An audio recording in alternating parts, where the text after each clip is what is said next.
تبارك الذي بيده الملك وهو على كل شيء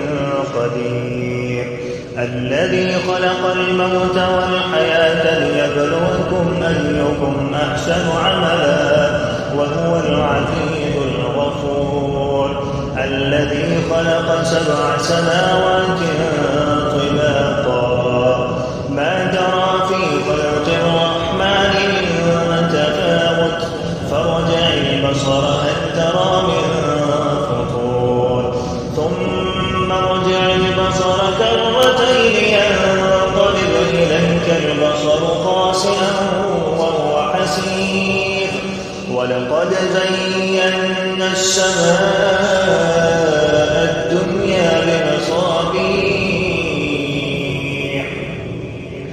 بمصابيح وجعلناها رجوما للشياطين وأعتدنا لهم عذاب السعير